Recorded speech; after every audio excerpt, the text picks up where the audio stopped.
Today is Wednesday, October 27, 2021. Coming up on Roland Martin Unfiltered, broadcasting live from the campus of Fisk University in Nashville, Tennessee. Of course, we're streaming on the Black Star Network. The president of Howard University is demanding that students end their occupation of Blackburn Hall. His center has been going on now on its third week.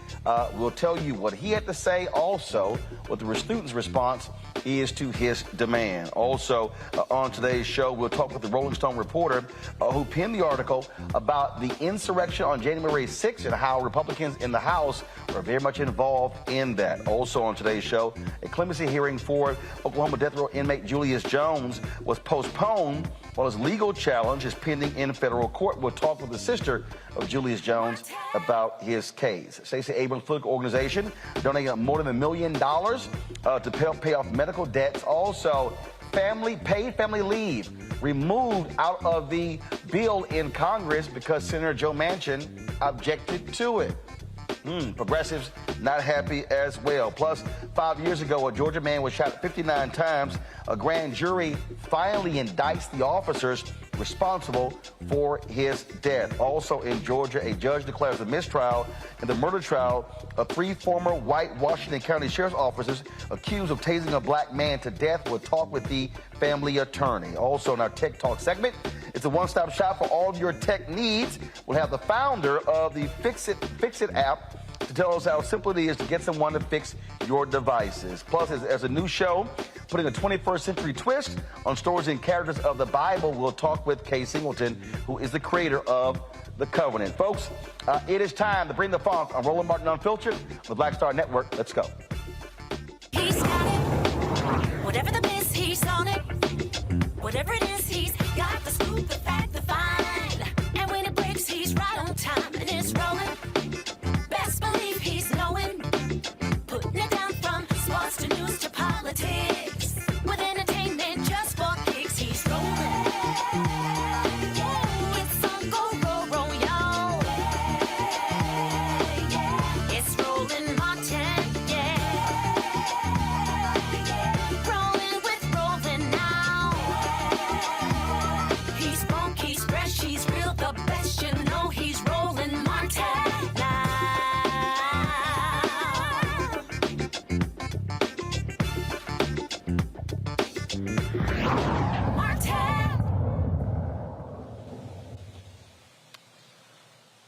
The protest at Howard University's Blackburn Center now in its 3rd week. Students have been occupying the center, also living in there, sleeping in tents on the inside as well of Blackburn Center.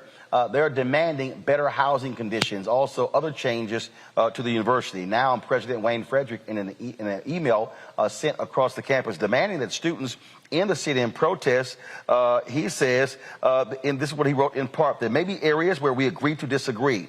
That's the nature of a vibrant community. However, Howard University's proud tradition of student protest has never been and can never be invoked as a justification for tactics that harm our students. The current occupation of the Armour J. Blackburn Center is a departure from past norms. There's a distinct difference between peaceful protest and freedom of expression and the occupation of a university building that impedes operations and access to essential services and creates health and safety risk. The provost and university's general counsel met with leaders of the student protest and their legal counsel and engaged in a discussion regarding the path forward. As conveyed at that meeting, the university is willing to continue engaging in substantive conversations with student protesters and leaders regarding their expressed concerns. The occupation of the Blackburn Center must end. Now, the students responded with their own letter.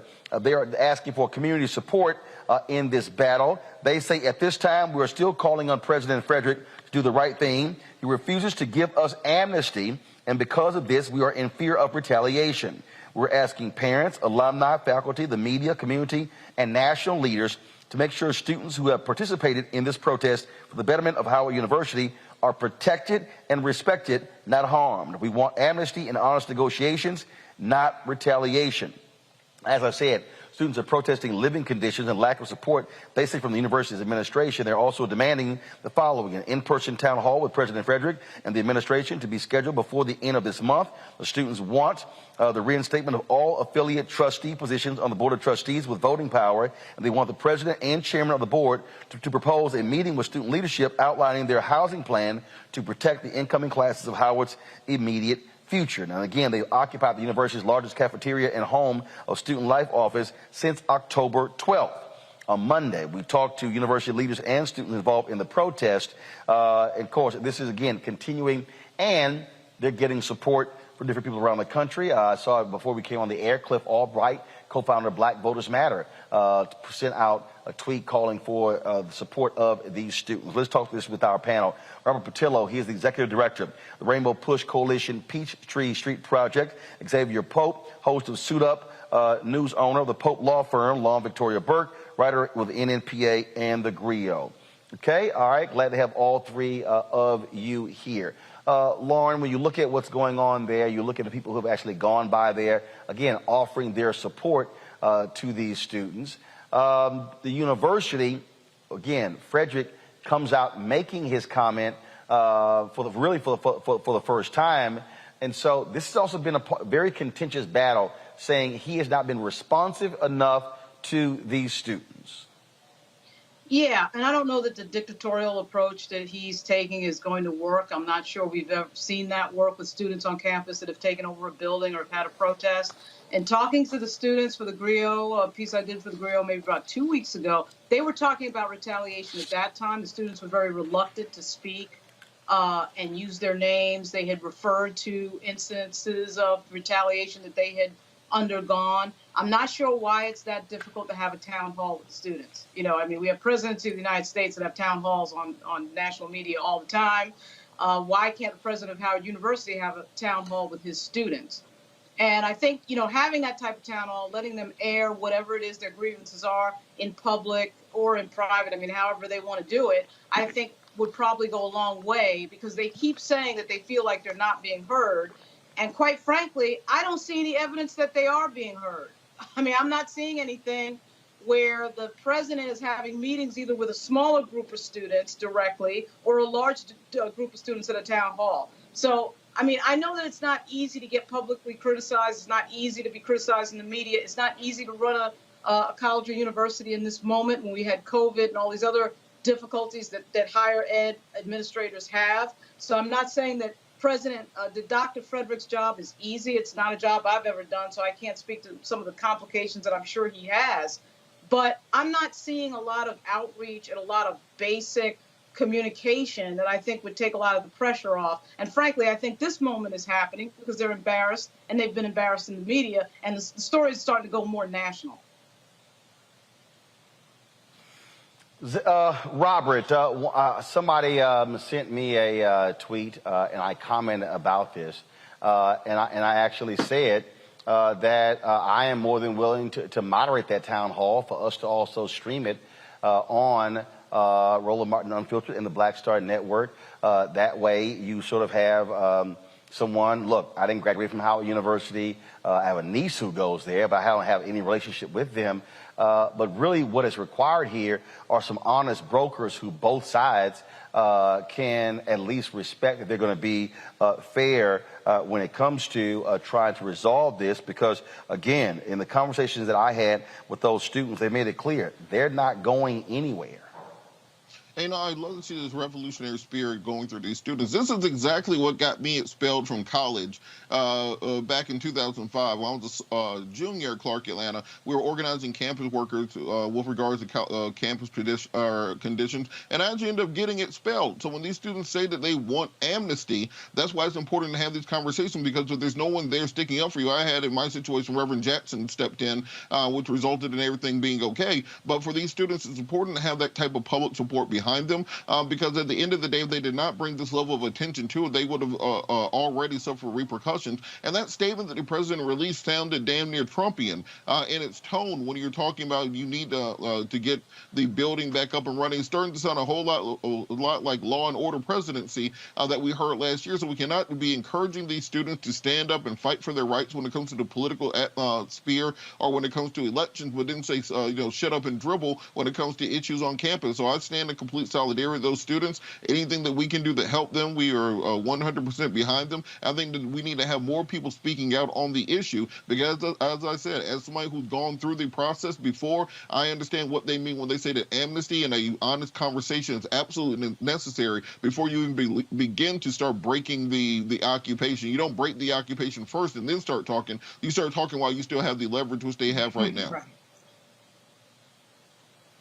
Xavier, when we talk about, again, where we are with these protests and the students, I mean, look, you have a university of several thousand students. At best, you're talking about, and again, this is from the students, at best, you're talking about 150 students who are involved in this. You don't even have 5%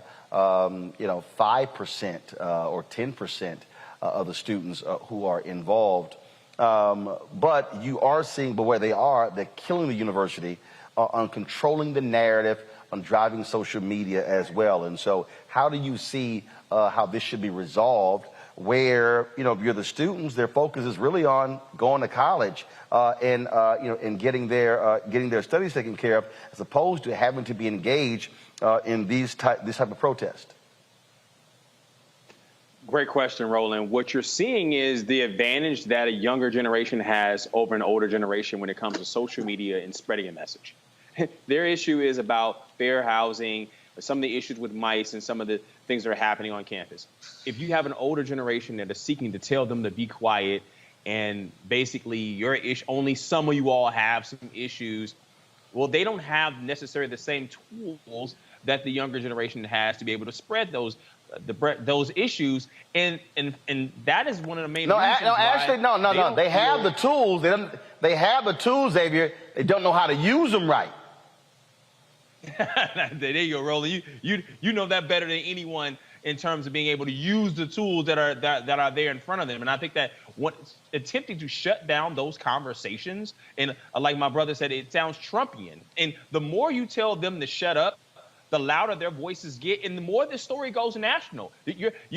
I know it may be a small amount of students, but if no student on your campus feels comfortable where they are living to be able to get a decent education, then no student is getting a good education on that campus. Look, it is a matter of, I think, when you look at tactics, style, controlling the narrative, Lauren. Look, if I'm Howard University, first of all, I am being very much on the offensive. I'm dropping statements every single day. I'm posting videos of crews cleaning up. I'm giving a daily rundown. It's sort of like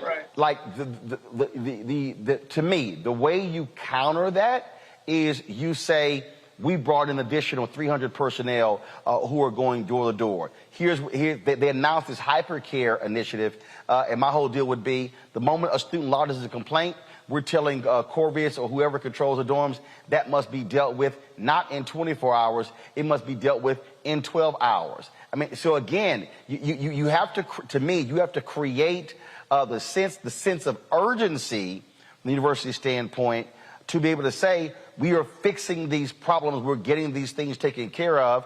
And then you come out and say, if there's a student that has an issue with any one of their dorms, we want to know right now. And it's going to get fixed in the next 24 to 48 hours. Right. The point that the brother just brought up about social media is dead on, right? And the point that you just made, Roland, in dovetailing with that. These students are beating them like a drum on social media because they're doing, Roland, what you just said, which is presenting, they're not just complaining and they're seen with a bullhorn standing outside of Blackburn. They're showing the problems visually on their social media accounts. So anyone can see that because, of course, there's no filter. I mean, it's just basic communications. And Howard University can't even get their act together to get their communications director to make basic statements to the press about some of the things they've done. I suspect, as you reported, Roland, that Howard has done some things to address their problems. But the general public doesn't know anything about it because Howard is not particularly good at communications. The other thing I would say is some of these academics that have a lot of letters after their name, that are PhDs, they tend to get into this sort of arrogant, ego-driven mode of not wanting to listen to people who are not PhDs. So I think one exercise that might be a good idea is for the president to sit there and listen to the students go on and on about their problems at a town hall. What are you gonna die over that? Is the world gonna end? You sit there for 2 hours, you listen to them voice their concerns. Some of those things I suspect Dr. Frederick can fix, and some of those things I suspect Dr. Frederick cannot fix. You have a clear communication with them. Why is this difficult? People do this all the time. But that type of self-study, and it's interesting because the irony here is we're talking about an institution of higher education. You're teaching people and encouraging people to be outspoken in the world and to have views and to go out and express themselves. And then when it comes down to you doing it in your own real world life, now all of a sudden you have a problem with that when it comes to the students that are at the university. And shout out to Dr. Greg Carr, who has been supporting the students on Twitter and adding some color to this. I mean, I just don't understand why they can't have a town hall. Why is that a big deal? You're not capitulating to a whole lot. You're agreeing to a conversation. Well, why is that a big deal? And optically, I think it would be a win for Dr. Frederick. But, I mean, whether you've been to college or not, I sense some institutional arrogance. I'll say that. And Roland, look, Well, I'll anybody tell who, you, I'll tell you, Robert and Xavier, again, this is how I would conduct their town hall. I would say university-wide. I would have all of my leaders sitting right there. And when a student says, hey, here's an issue, I would then go, so-and-so, write that down. See, not even wait. No. You come, give them your information right now, look into it.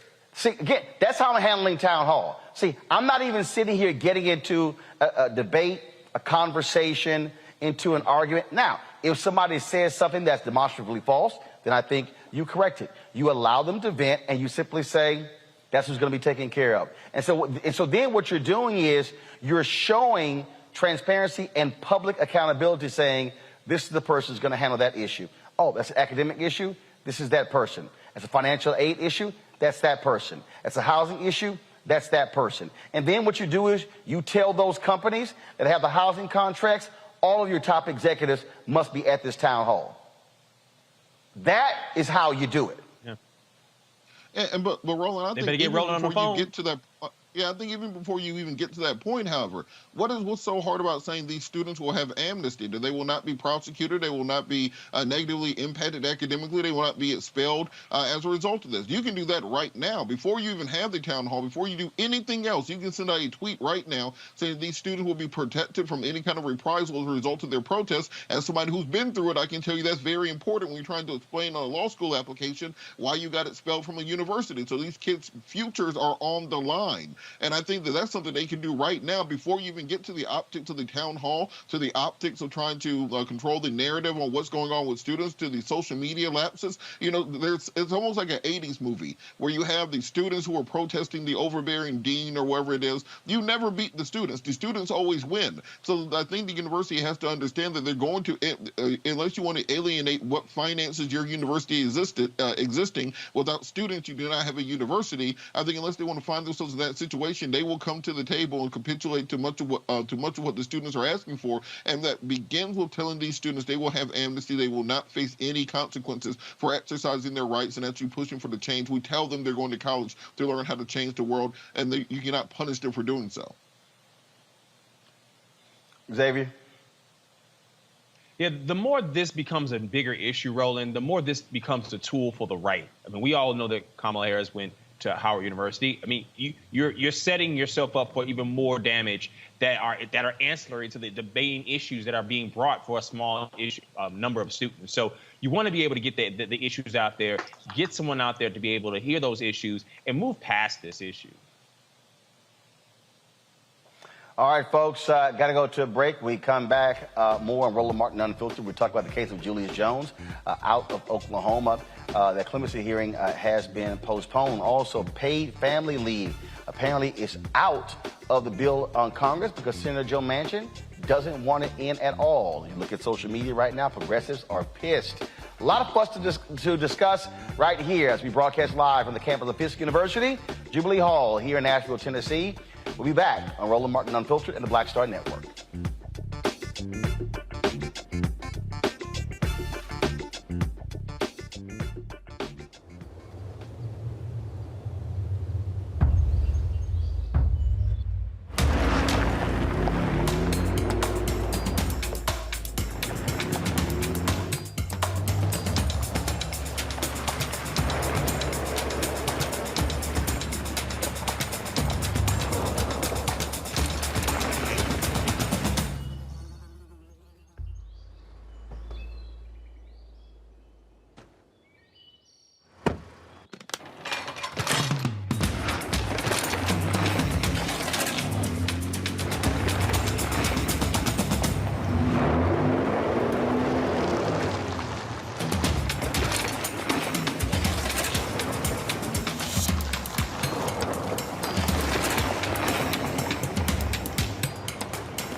Betty is saving big holiday shopping at Amazon. So now, she's free to become Bear Hug Betty. Settle in, kids. You'll be there a while. Ooh, where you going?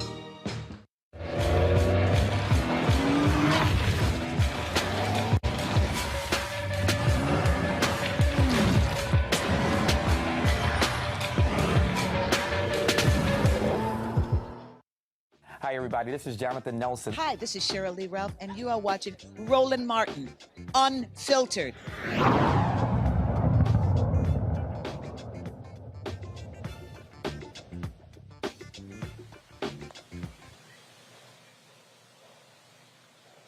All right, folks, welcome back to Roland Martin Unfiltered here on the Black Star Network. Earlier this week, we talked about a story out of Rolling Stone that detailed House Republicans who were very much involved in the planning of the insurrection on January 6th. It broke down their staff, what their involvement was, the kind of phone calls that were going back and forth. It's certainly an explosive story that detailed more than, frankly, we've heard from the House committee investigating this. The reporter who wrote that story is Hunter Walker. He joins us right now on Roland Martin Unfiltered. Glad to have you here. It's interesting, Hunter. I saw Eric Erickson, who's a conservative. He tweeted earlier today, critical of media coverage of January 6th. I responded by saying, frankly, I think what happened on January 6th is being underreported. You have Condoleezza Rice, who goes on The View talking about, oh, you know what, Americans have other things they want to care about. We should move on. No, as your story laid out, the individuals and their staffs that were very much involved in the planning of what took place on that day, they are still in power.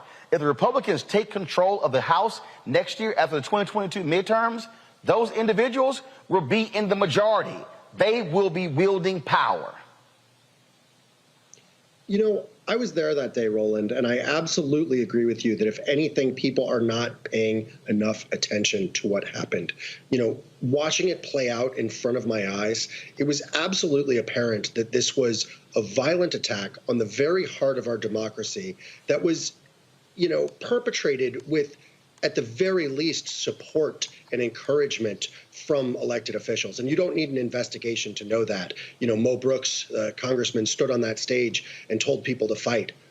President Trump also told them to fight and encouraged them to march to the Capitol. There were members of Congress billed as speakers participating in that wild protest that was supposed to occur on the Capitol steps. It was also apparent to me just how violent this act was. The Capitol Police, who testified in July before the House Select Committee, have said they engaged in quote-unquote medieval fighting that day, as this crowd armed with weapons from clubs to axe handles that I saw in the crowd, you know, absolutely just brawled with them on the steps of the Capitol. And it was also apparent to me that it could have been so much worse. Those officers have talked about, you know, not being able to fire at the crowd. And I know at least part of that was because they were aware you would have had massive bloodshed, both with members of the crowd pulling their guns, which we know through police records that they did have, and also through trampling that would have occurred with the massive crowds that had breached the barriers. So this was a very, very, very serious incident. I mean, I was talking to a member of the Capitol Police today who said there are members still out with their injuries from that day. And a question I often ask myself and people who I discuss this with, you know, what was the hashtag for January 6th? Was it Capitol Strong? What is the ribbon color? How are we honoring those members of law enforcement who held the line that day under the worst conditions? Well, I think the difference you have here is that typically when you talk about who is fighting for law enforcement, Republicans love to talk about that. In this case, they don't want to do a damn thing. Look at the Republicans who voted against honoring the police with the Congressional Gold Medal. It is abundantly clear that they knew exactly what took place. That's why House Minority Leader Kevin McCarthy has been fighting against this committee.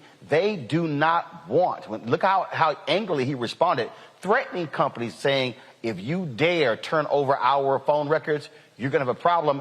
They know what those records are going to show. And it's been interesting to watch the feedback through my story. I had Congressman Louis Gohmert of Texas, one of the members who I named as being, allegedly involved in planning out these rallies. Today he was taking issue with the fact that in one of my emails to him, I accidentally wrote she instead of he at one point. And he was, mocking the story as quote unquote vague gossip. And he never answered that email. And on Twitter today, he never answered any of my questions about what his specific objections are there. Members such as Lauren Boebert and the office of Marjorie Taylor Greene have responded by essentially saying they didn't plan violence. But that's not what my sources alleged. And I should note they credibly alleged this because I independently verified that they were involved in the organization of the January 6th protest and some of the related demonstrations against the election that occurred around the country. I also separately obtained documentary evidence that they were in touch with Boebert and Paul Gosar of Arizona on January 6th. And their allegation was not, necessarily that these members, specifically called for violence. What these members did was participate in quote unquote dozens of planning briefings with organizers where they strategized how to object to the election, both on the House floor and through these protests that occurred around the country, which were designed to pressure key senators to join them so they could have an official objection on the House floor. So they were directly involved in that strategizing, which frankly, Green and others have almost seemed to admit in their statements. But in the case of Paul Gosar, according to my sources, who again were in touch with him that day, unquestionably, he went a step further, allegedly. And they claim that he and members of his staff dangled a quote-unquote blanket pardon that he said implied he'd discussed personally with Donald Trump as an encouragement to get them to host these events. And overall, they described all of this as sort of creating the condition for violence because you had people who were very angry. You had a substantial militia presence. And somewhere along the line, and I think it's key for the investigation to figure out who, how, and where, this went from a planned sort of road show to go along with objections on the House floor and turned into a march on the Capitol. We already know that one key figure in that is President Trump, who encouraged the crowd to make that march while he was on the stage. My sources described being livid and literally cursing when they realized that's what he was doing, because as far as they knew, that wasn't part of the plan. But they also implicated Mark Meadows, the White House chief of staff. And they said that, concerns were raised to him about this quote unquote wild protest that far-right activist Ali Alexandra was holding at the Capitol. And they say the concern was that the people were too angry, as my source said, quote, they weren't there to sing Kumbaya, and bringing them right to the side of the Capitol when they were fixated on the certification taking place on the House floor was reckless, in even the view of some people who partook in planning these events. Before I go to my panel with questions, Mo Brooks, why in the hell are you wearing body armor if the goal wasn't violence? And, before we go to the panel with questions. Go ahead.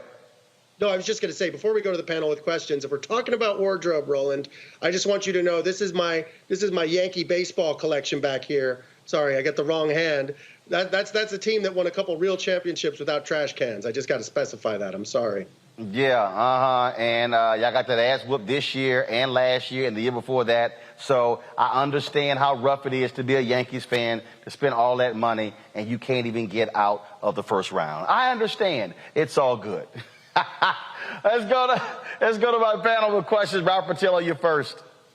Well, I think it's very interesting the way the Republicans have decided to downplay the very nature of the insurrection on January the 6th, particularly when put in the historical context of angry mobs overthrowing governments in any of those democracies. But what exactly can be done to members of Congress who are found to have been complicit or who have been found to have, as Mo Brooks may have, specifically planned violence against their coworkers? What exactly can Congress do in order to punish them?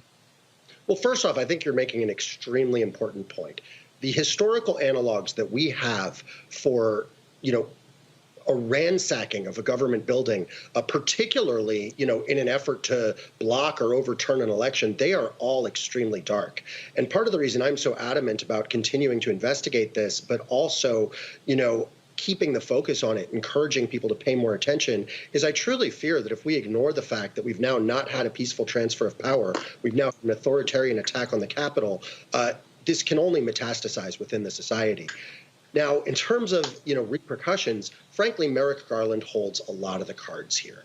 And my understanding from talking, an important thing to understand is there are two parallel investigations right now. There's this House Select Committee investigation, and there's also the DOJ investigation being led by the FBI. Now, the DOJ investigation is the largest in the Bureau's history. Sources familiar with it have told me that they're really taking a traditional criminal investigation approach. And that means, sort of operating with the target being a pyramid, and they're starting from the bottom and going up from there.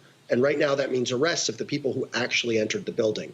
It's not clear how far up that pyramid the FBI will get or how long that will take. So, these questions of what was the White House's involvement, what was member of Congress's involvement, what was the involvement of members of Congress, it's not clear the FBI will get there or how long it will take.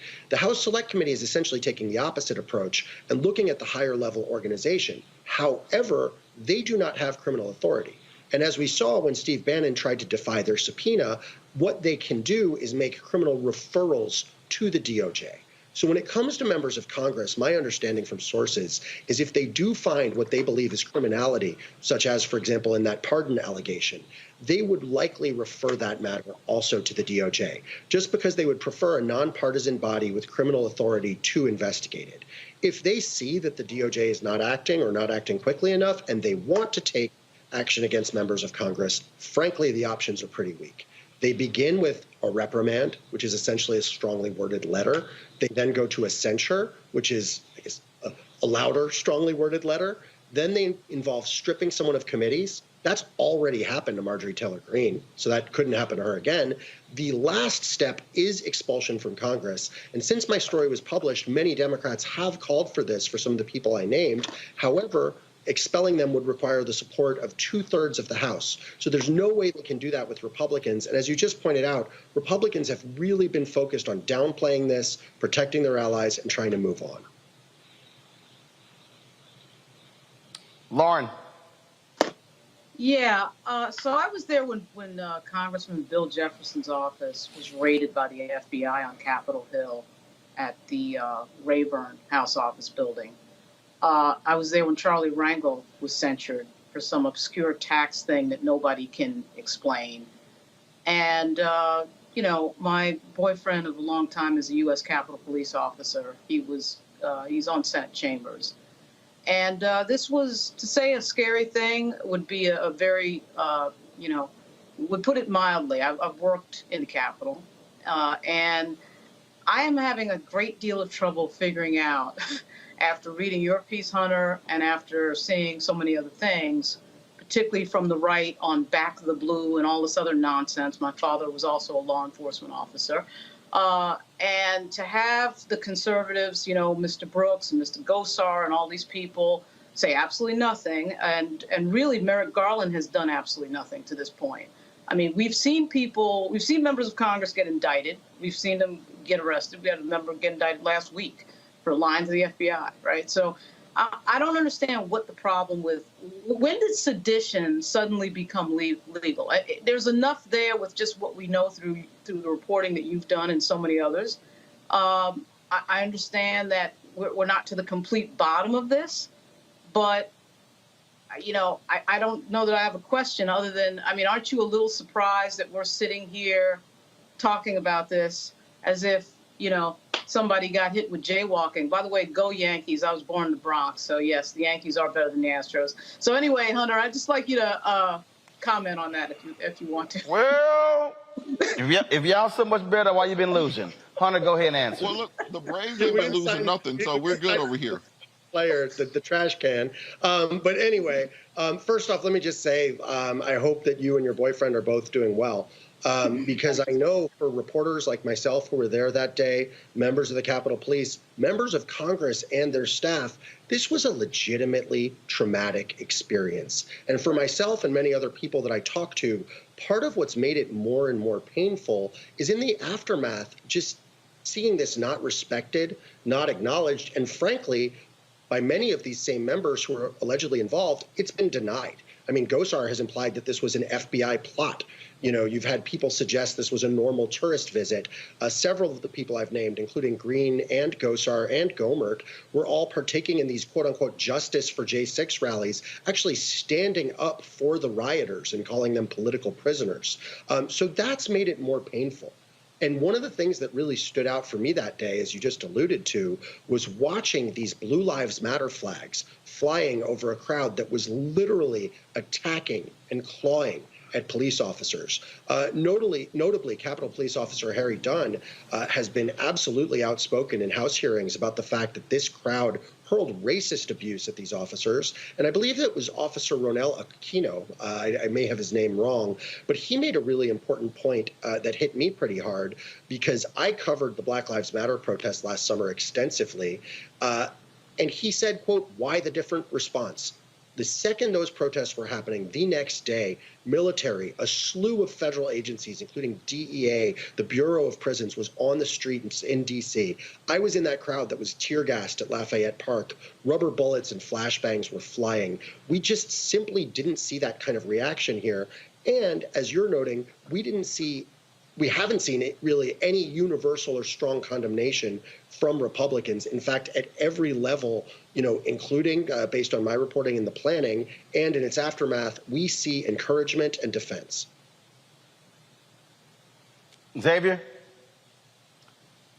33 hearings, 7 investigations, and 11 reports about Benghazi. And the Republicans looking into an attack right here on American soil.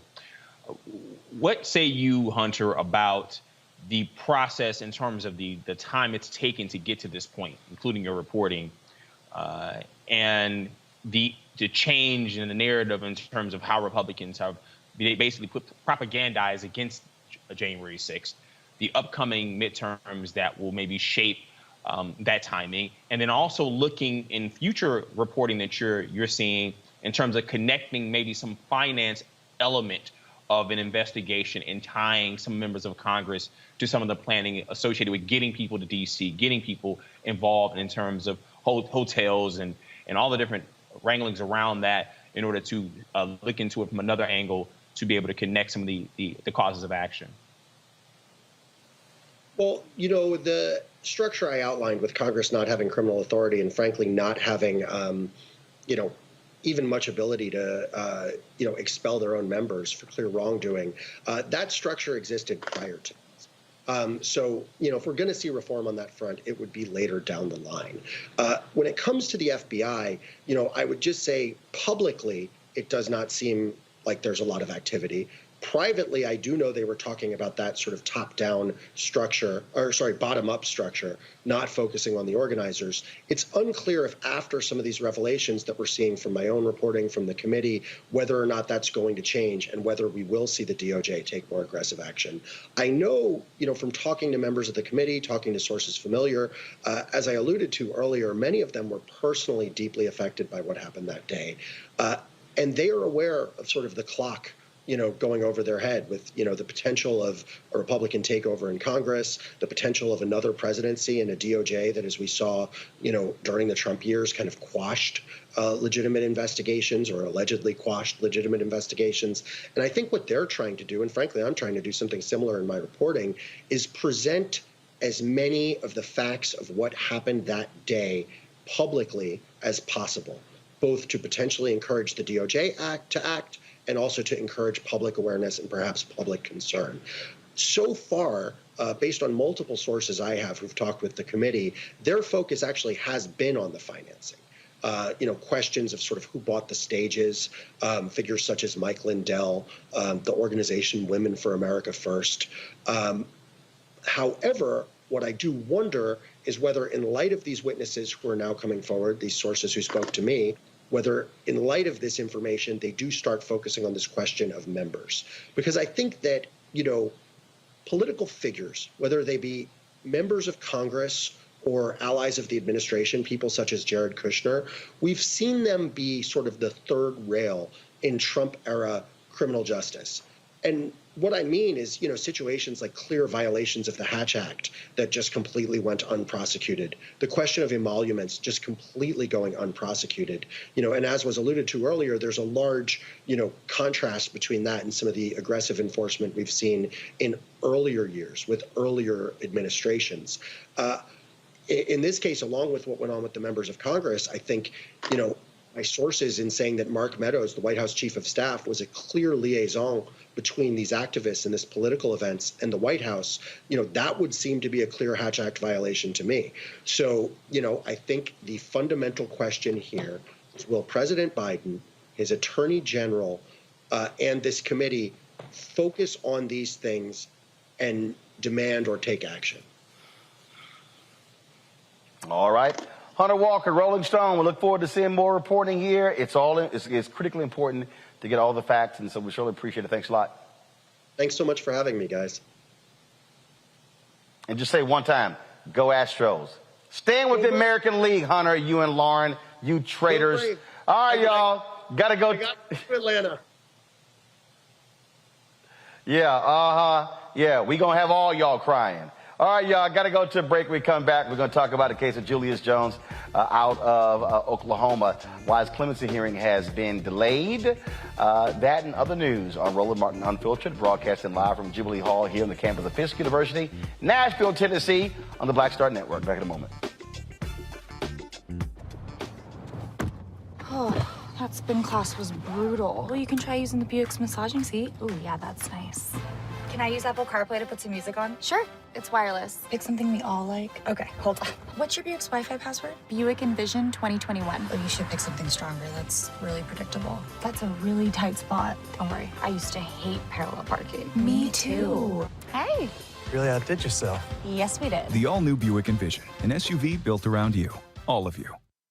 Once upon a time, there lived a princess with really long hair who was waiting for a prince to come save her. But really, who has time for that? Let's go. Feeling myself. I'm feeling She ordered herself a ladder with Prime one-day delivery, and she was out of there. I want some hood girls looking back at it and a good girl in my tax bracket. Now, her hairdressing empire is killing it. And the prince, well, who cares? Prime changes everything. But I'm back at it and I'm feeling myself. Hi, I'm Eric Nolan. I'm Shantae Moore. Hi, my name is LaToya Luckett, and you're watching Roland Martin Unfiltered.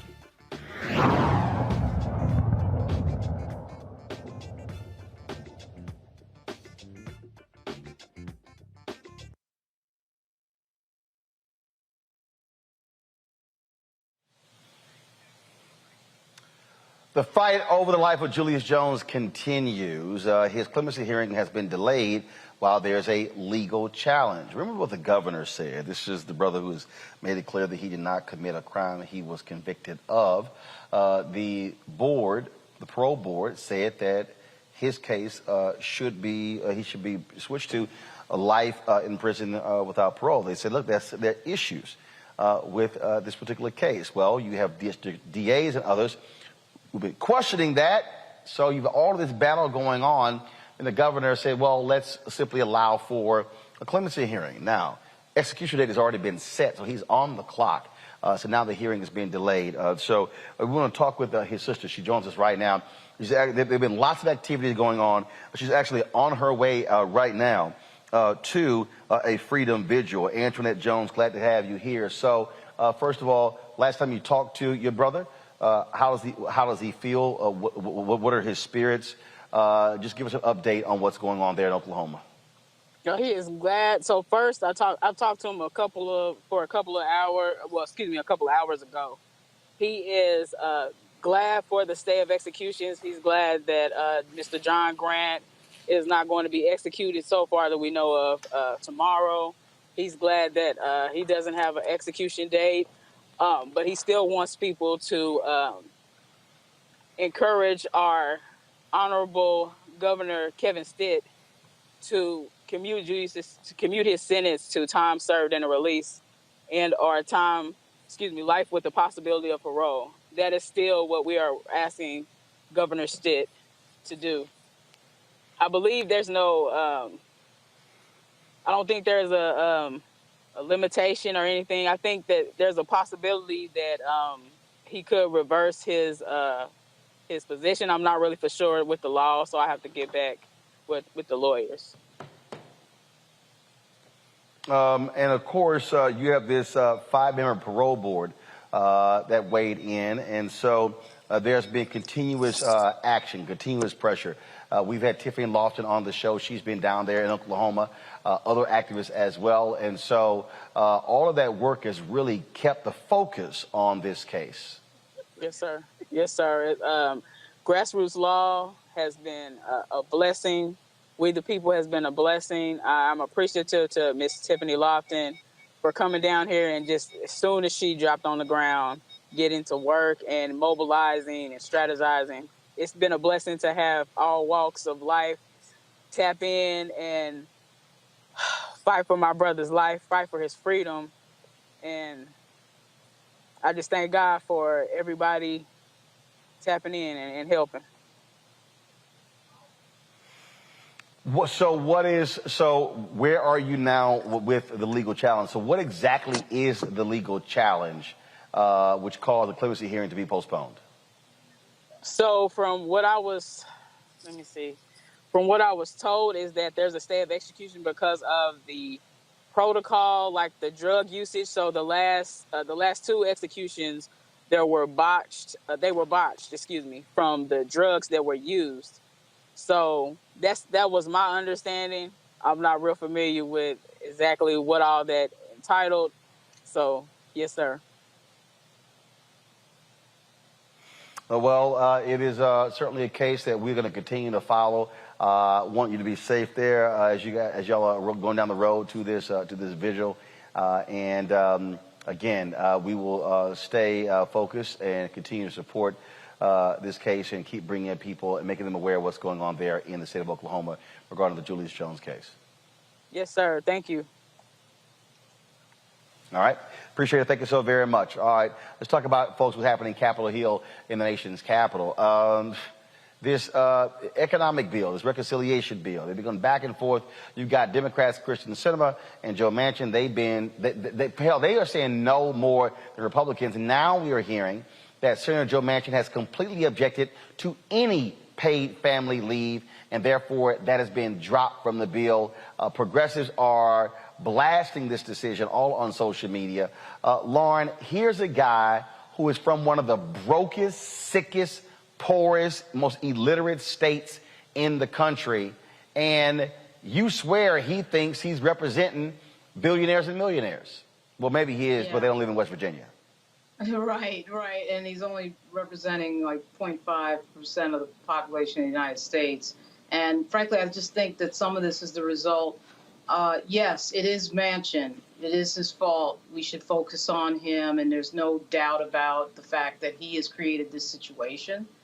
But somebody's got to get gangster at the White House. And if it's not going to be the president, it's got to be somebody else. Obviously, it's not going to be the president. I think part of what we're seeing is that these people are friends. They've served together in Congress.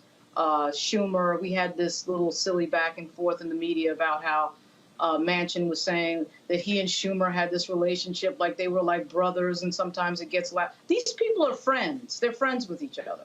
And most of them, particularly in the United States Senate, are millionaires. So I don't think that they have the sense of urgency that the average American has when these things happen. Even in the midst of a global pandemic that has taken the lives of over 700,000 Americans, if they don't have the sense of urgency now, when are they going to have it? When could it possibly be more urgent than what we've seen over the last year? So once again, I do think that you teach people how to treat you. People get away with what you allow them to get away with. They've allowed Kirsten Sinema, who's a relatively junior senator, and Joe Manchin to run the table.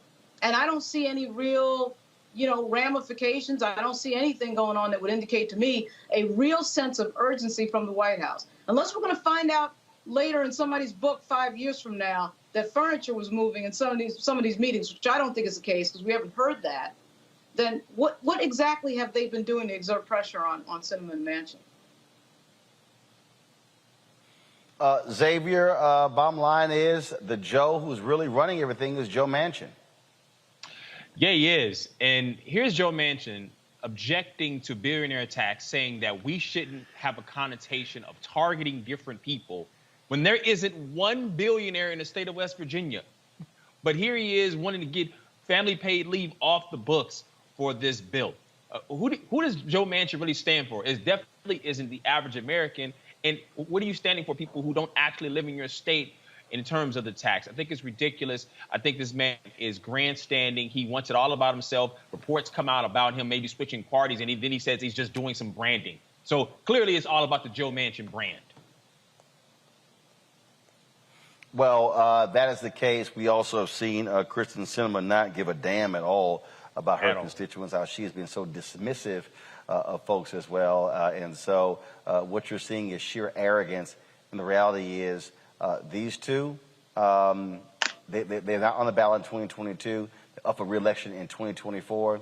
Trust me, there's a lot of Democrats, progressives, who are not going to forget what these two have said and done. All right, folks, got to go to break. When we come back, our Black and Missing for the day. We'll also talk about what's happening out of Georgia. A couple of cases that have legal implications as it relates to how African Americans have been treated. That's next. Roland Martin Unfiltered, broadcasting live from Jubilee Hall on the campus of Fisk University on the Black Star Network.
Maureen is saving big holiday shopping at Amazon, so now she's free to become Maureen the Merrier. Food is her love language, and she really loves her grandson. Like, really loves. Hey everybody, it's your girl Lunel. So what's up? This is your boy Earthquake. Hi, I'm Chaley Rose, and you're watching Roland Martin Unfiltered.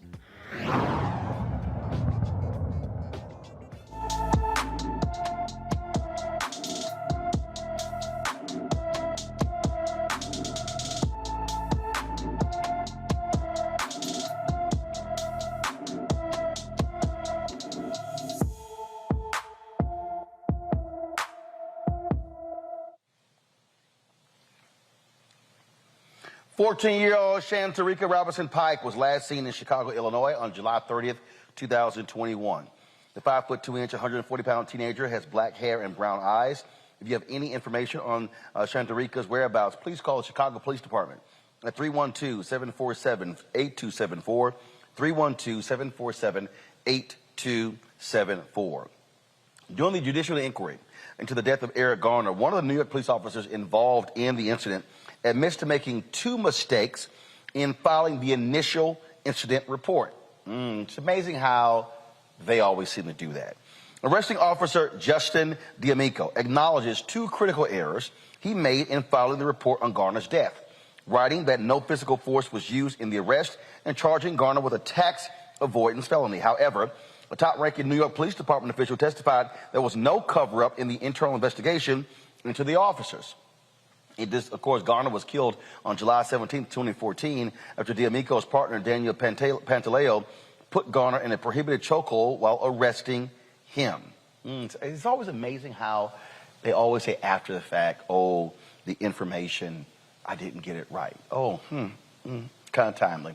Let's go to Georgia, folks, where two officers, including a U.S. Marshal, have been indicted on felony murder charges. The Fulton County grand jury indicted the officers for the 2016 death of Jamarian Robinson, who was shot during a law enforcement raid on his girlfriend's apartment. In addition to 2 counts of felony murder, Eric A. Hines and Christopher Hutchins were indicted on 6 other counts: aggravated assault, burglary, and 2 counts, each of making false statements in violation of oath by a public officer. Robinson was shot 59 times, leaving him with 76 gunshot wounds. That right there is unbelievable, Xavier. And again, I keep telling people, and yes, indicted and charged is not the same as convicted, but the reality is, if it was not for the activism of Black Lives Matter over the last 8 to 10 years, you would not see the increasing number of police officers who are being charged or indicted. Roland, 76 is just unbelievable. I mean, that's just numbers astronomical to put in someone's body.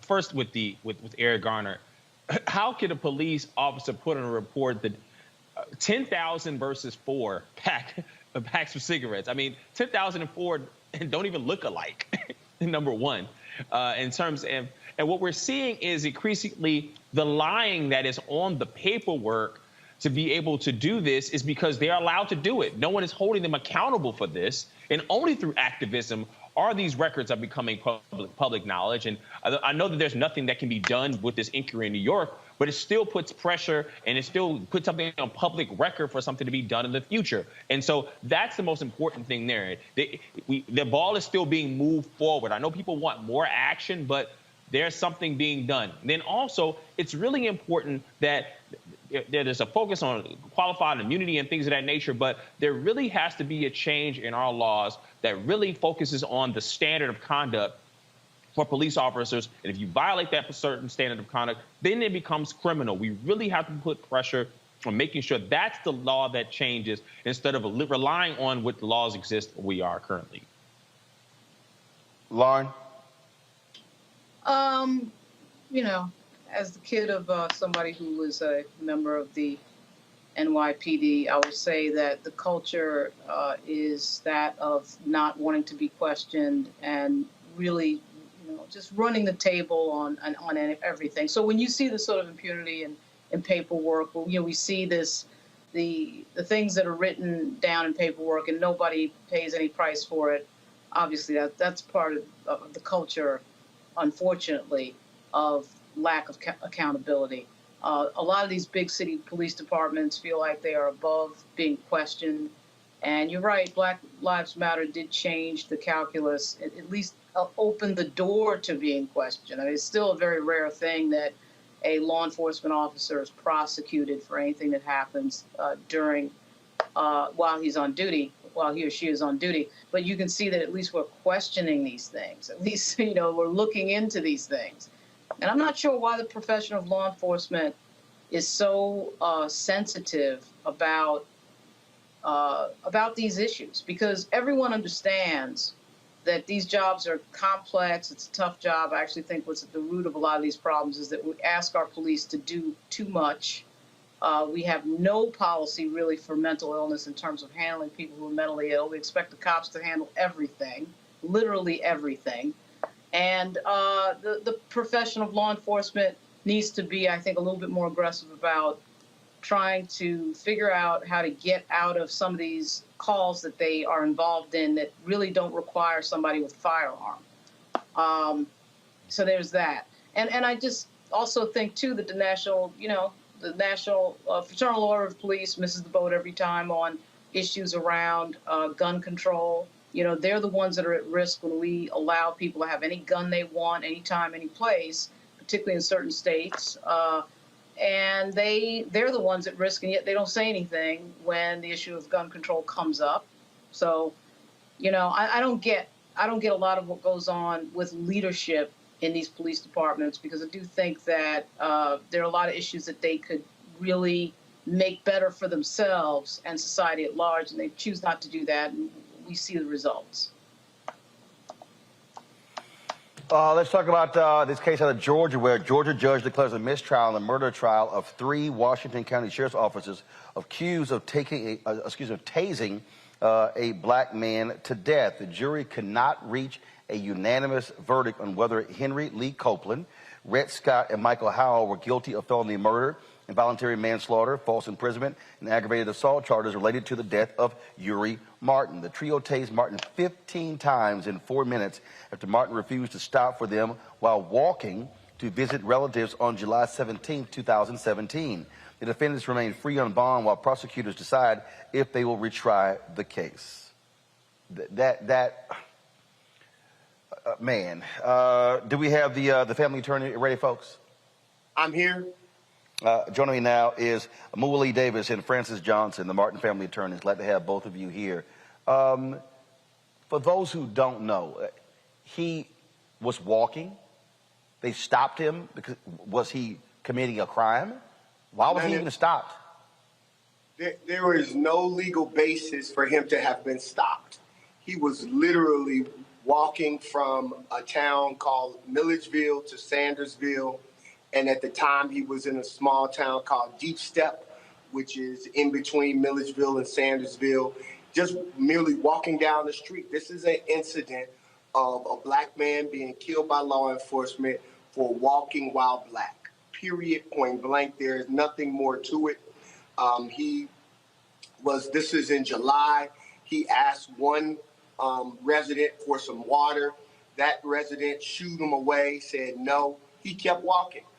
So he didn't violate any law. But these officers, as so many have and continue to do, feel like they have this right over black bodies to be able to do what they will to our bodies, to our people. And that's what we're up against, not just in Sandersville, Georgia, but really all over the country as we continue to see black men and women and children brutalized by law enforcement. Jury did not come to a conclusion here. First of all, 3 white sheriff's officers. What's the makeup of this jury?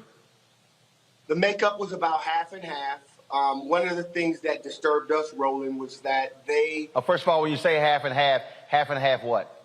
Black and white. So there were... Got it. Yeah, they had 14 with 2 alternates, 7 black, 7 white. One of the issues was that during the course of the trial, they discovered that a distant relative, but a relative of one of the defendants was on the jury, and they didn't excuse him. And how he didn't realize that this was one of his relatives during jury selection still baffles and befuddles all of us. But yet and still, once he disclosed that he was a relative of one of the defendants, we believe that he should have been dismissed. The law didn't require it, but we thought that when you're seeking justice and truth in a very volatile kind of situation such as this, you should make sure that the community feels as though this was done fairly, and the community does not feel that way as it relates to this juror being left on this jury. Man, this is certainly. First of all, it was revealed and he was left on. Was the judge asleep? No, he came to the judge. He said, our cousins or our grandfathers were cousins, and I realized that we're related. There was initially a motion by the district attorney for him to be excused. The defense opposed it, and then the district attorney withdrew that motion, and they left them on, and they continued forward. And they deliberated. They started Friday deliberating, and then, on yesterday, the judge declared it a mistrial. They indicated that they were just deadlocked, and there was no hope of a unanimous decision either way. And we don't know what the split was for conviction versus acquittal, but this was just, again, traumatizing for the family to watch and have to hear Mr. Martin begging for his life and begging them to stop as they jolted him with 50,000 volts of electricity 15 times in less than 5 minutes. And then they left him and didn't perform CPR on him. And the witnesses, their testimony, the lay people who were there and observed this said that they treated him like worse than a dead animal. Well, hopefully these prosecutors are going to retry these three sheriff's officers. Sad. Attorney Davis, we surely appreciate it. Thanks a lot. We appreciate you. We appreciate you all focus some attention down here and really hope that we can finish his march from Milledgeville to Sandersville, because he should, and we all should be able to walk where we want without the threat of violence by police or others. So thank you. Certainly agree with that. Thank you so very much. Going to a break. We come back. We'll give you an update on the Ahmaud Arbery case and cover some other news right here on Roland Martin Unfiltered on the Black Star Network. Oh, that spin class was brutal. Well, you can try using the Buick's massaging seat. Ooh, yeah, that's nice. Can I use Apple CarPlay to put some music on? Sure, it's wireless. Pick something we all like. Okay, hold on. What's your Buick's Wi-Fi password? Buick Envision 2021. Oh, you should pick something stronger. That's really predictable. That's a really tight spot. Don't worry, I used to hate parallel parking. Me too. Hey. Really outdid yourself. Yes, we did. The all-new Buick Envision, an SUV built around you, all of you. Once upon a time, there lived a princess with really long hair who was waiting for a prince to come save her. But really, who has time for that? Let's go. Feeling myself. I'm feeling She ordered herself a ladder with Prime one-day delivery, and she was out of there. I want some hood girls looking back at it and a good girl in my tax bracket. Now, her hairdressing empire is killing it. And the prince? Well, who cares? Prime changes everything. But I'm back at it and I'm feeling myself. Hi, I'm BB Winans. Hey, I'm Donnie Simpson. What's up? I'm Lance Gross, and you're watching Roland Martin Unfiltered.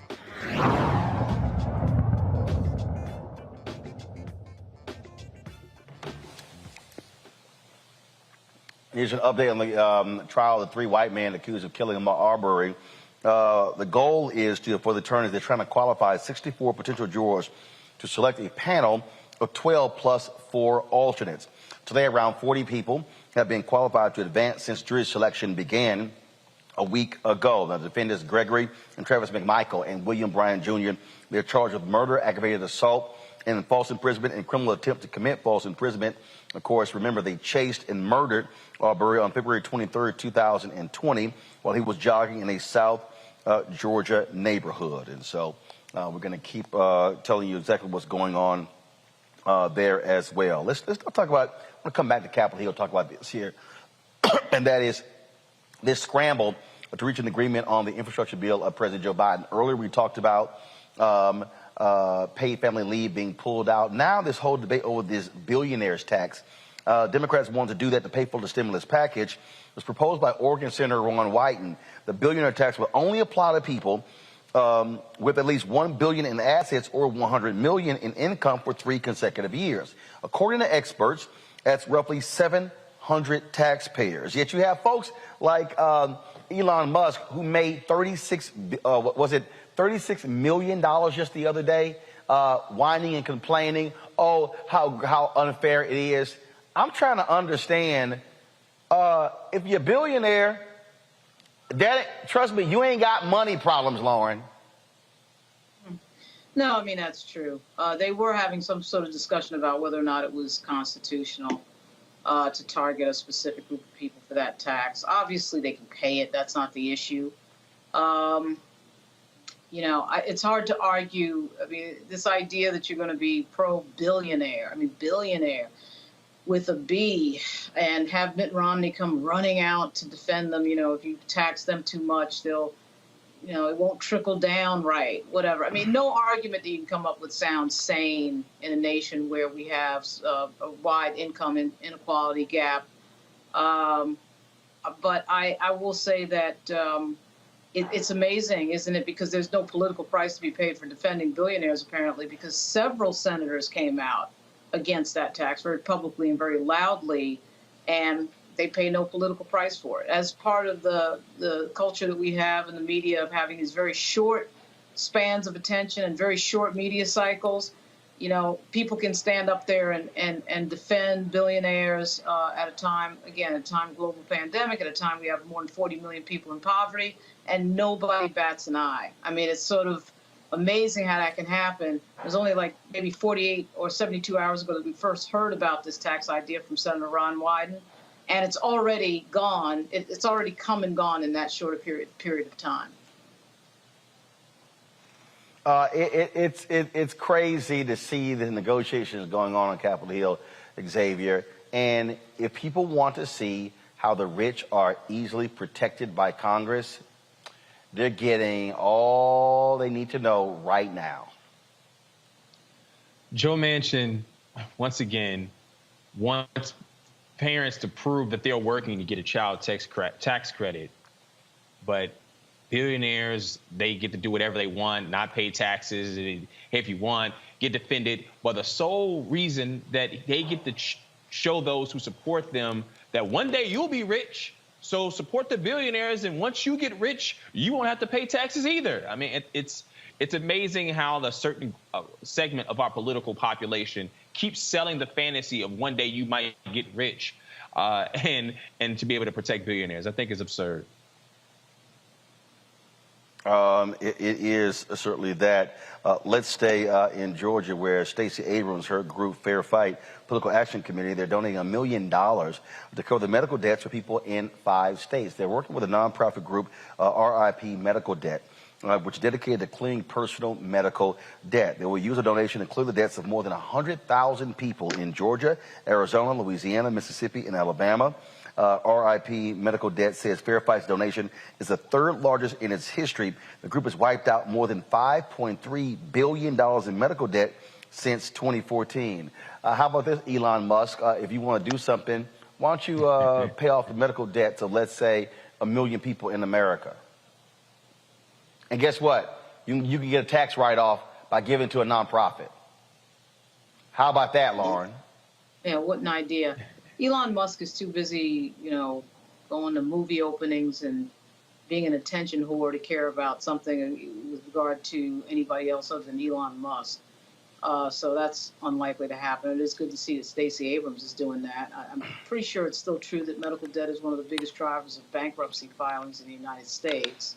And because this country has no health care program until Obamacare came along, right? I mean, there was no way to really easily get health care without going bankrupt if something happened. Right. And it's really like the only industrialized nation that has that problem, and it's ridiculous. I do get a kick, Xavier, out of people like Elon Musk bitching and moaning about the government when the reason he is the billionaire, government tax breaks. Right. Yeah, sweeten the pot. How about sweetening the pot for those who are in debt right now? This is the worst time in the country's recent history to be in debt, whether it's medical debt, whether it's personal financial debt, or whether you owe money in terms of your housing and rent. That there are Americans that are struggling on a level that we cannot even comprehend right now. And we're sitting here battling over whether billionaires should be able to pay their fair share to be able to solve some of the issues in the country. I think that is really it's really interesting that they have the loudest say when they have the smallest amount of members in their group, 700, and they have the ability to be able to do the things to be able to pay their fair share. All right, folks, I'm here in Tennessee on the campus of Fisk University in Nashville. In this state, they've been having lots of battles over the removing of Confederate statues. Well, what was born out of that in Franklin, Tennessee was the adding of a statue acknowledging enslaved Union soldiers.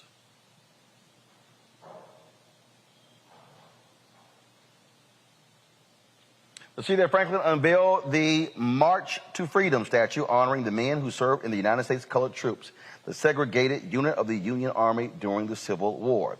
A Confederate statue stands in the middle of the town square. Instead of taking it down, an agreement was reached to create a new historical marker to tell a fuller story of the Civil War, one that included the horrors of slavery and the black people who fought to end it. Boy, but isn't it amazing these people still want to keep their Confederate statues because, oh my goodness, Lauren, what more can we do than to hurt the feelings of the white people who fought to ensure the three of us could never be able to have this conversation free?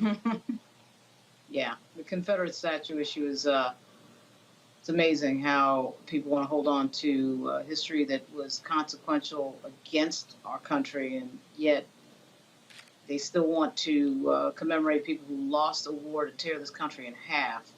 It just doesn't make any sense to me. But, you know, as you know, in Virginia, they took down the Robert E. Lee statue, which I frankly thought would never fall, in Richmond less than 2 months ago.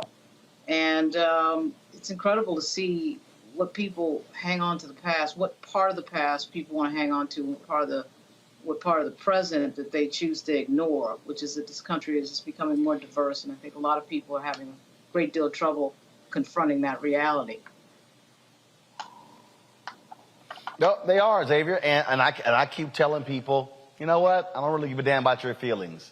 You want to try to uphold and keep white supremacy? Yeah, I think we're going to have a problem.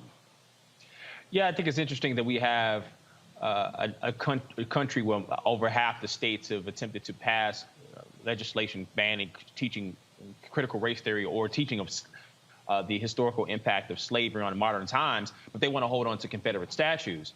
And that were based not on the actual history itself, but preserving some sort of terrorism for a marching equality for black people. And so I think that we have a narrative where people want to be able to sell a false story about what America is or what it has been and what they want it to be. You know, we see this playing out right now in January 6th. That was the opposition to black votes, and 60% of Republicans supporting the big lie because black people put Joe Biden in office. I think that as long as there's one group of America attempting to try to tell a story about what America was and what it is, we're going to continue to see issues like this. And it's really good that this has happened, especially in an area where black people weren't as welcome before. Well, I mean, on that particular point, again, it's understanding our histories, understanding how we got to this point. You see this nonsense happening right now, Lauren, in the Virginia gubernatorial race, where Glenn Youngkin is making a big deal out of a Toni Morrison novel because some white woman, oh my God, my child is reading about these horrible things. And you're going, seriously? Seriously, yeah, stop it. Yeah, that was an unforced error, actually a fairly rare unforced error in the campaign of Glenn Youngkin. And I've gone to a few of his events. The last one I went to was in Norfolk on Monday. And they're really running it on a presidential campaign level. But that was a big boneheaded mistake. He does have as one of his top advisors somebody who advised Ted Cruz. And as you can see from this beloved thing, they just can't help themselves. They just had to have the obligatory hysterical white woman video as part of their campaign, which seems to be the staple of all Republican campaigns, particularly in the South. 4 years ago, what they tried to do was vilify Hispanics with an MS-13 related campaign, trying to make Ralph Northam, country doctor from the Army, into an MS-13 member, which was one of the most ridiculous things you've ever seen. This is what Ed Gillespie lost on. He lost by 8 points, I'm convinced, because of that stupidity at the end of his campaign. Out and out, in-your-face racism. On this, Glenn Youngkin is not going quite that far. His consultants seem to be a little bit more savvy. They're running a George W. Bush, Bob McDonnell-style campaign. But that was a mistake. They put some woman on whining about some book that traumatized her snowflake kid who's working for the NRCC. He's like a Republican operative, and she's a Republican operative, sitting in one of the richest counties in the United States. That would be Fairfax, Virginia, whining about, you know, my son has to read some book. It was a stupid ad. It was a huge mistake. And I don't think it actually moves the needle that much, because the people who would care are voting blue and the people who don't care are voting red. But, I mean, this race is going to come down to a 5%. And now there's rumors that Trump might show up. If he does show up, McAuliffe is definitely going to win, because the undecideds are definitely going to go blue. But that's not confirmed. But that was a big unforced error by unnecessary distraction and a stupid commercial. And he's got it pinned to the top of his Twitter account. You know, the thing that Xavier yesterday on Morning Joe, Joe Scarborough did this commentary talking about Republicans and how they keep attacking blacks, focusing on race. And I'm sitting there going, you just figured that out, Joe? Joe said ever since Joe Biden was elected, the right wing media has focused their attention on black people. Listen, that's been the attention. That was And it's like, no, Joe. First of all, it's so dumb. No, Joe, ever since Nixon was elected. Yeah, I mean, it's almost like he just found out he had a calling to be able to be woke. And when he finally maybe people are tuning in to watch the show, I mean, because I mean it's clear as day what's going on, and it's clear it's been going on for a while. When Republicans want to seize power, the boogeyman is the black man. That's this is old as this country has been around as long as this has been since black folks been free in this country. That's been the tool of weaponized racism since the Civil War. Lauren, I really did get a kick out of Joe Scarborough, this revelation. It was like, oh my God, what Republicans are doing? They're attacking black people. Yeah. I mean, I don't understand. Joe Scarborough is from Florida. He was a member of Congress from Florida, conservative. And from time to time, he does say things on the air which would, obviously acknowledge that there's a racial component in so much of our politics and so much of our history. And then at other times, he says something boneheaded like that. I'm not sure what is so, hard to remember about George Wallace's famous quote, which I won't completely say on the air, about not being out N-worded. And what is so hard to remember about Lee Atwater, that's basically modern politics. We're not going back to the Civil War era. I mean, we're just talking about really the last 50, 55, 60 years. And so Joe Scarborough should be able to remember that history. It is Lee Atwater. It's the Southern Strategy. It's Barry Goldwater. They always do this in these campaigns. And, of course, with Donald Trump sitting around, it's getting more brazen. This idea of, I mean, really ever since, if you go back, ever since George Wallace's run for the presidency, we can point to the specific moment in campaigns where black people are used as the scare tactic to make white people vote Republican. Okay, so, I mean, obviously Ronald Reagan had the welfare queen thing. And, I mean, we see it certainly on the state level all the time in these races. We're going to see it. I was surprised, actually, we saw it in Virginia this round because Youngkin's people have been very careful about what they've been doing. But it's like they can't help themselves. They always think that they've got to get white people scared to come out and vote. And they're so not willing. No. They do. Yeah, I mean, it's amazing that they just cannot do it. Just one cycle, they can't get away from it, and they run this ad with this woman, which I just thought it was ridiculous. This woman is not some housewife sitting around that they just happen to find. They did have another commercial of a white female Democrat who voted for McAuliffe the first time when he was governor in 2013 to 2017 that's voting Republican. This is not some person from nowhere. This is a Republican operative. So the entire thing is ridiculous. But it was meant to get us into the thing of scaring white people into the voting booth. And I am amazed at how stupid that move was. I don't know why I'm amazed, but I am. For this particular Well, that's driven by the fact that, they're targeting the improper narrative about children, scaring moms and kids. They're teaching, kids to be afraid and not to be uncomfortable. And that's the narrative of using the boogeyman of critical race theory being taught, which is taught in universities and higher education and not in schools, and instead of real education in terms of America's history, in terms of racism. But that's a whole other topic. And they're using that as a narrative to be able to push people and say, I don't want this to happen to my kids. I don't want my kid to think differently. I don't want to be able to not have control over my children because of the narratives being taught. And it's happening from state to state to state and election to election. And that's now the tactic to be being used to be put in office now. But what doesn't make sense in Virginia Robert, specifically, we got what makes no sense is you're competing for 6% of the vote in Virginia. That 6% is a moderate swing 6%. That we're not Utah, it's not Oregon. So who you try to get with these extreme tactics, you already have. that voter is already voting for you. So I could never figure out why they think this type of politicking, which is obviously trying to drive fear into an electorate on race, works with a swing voter.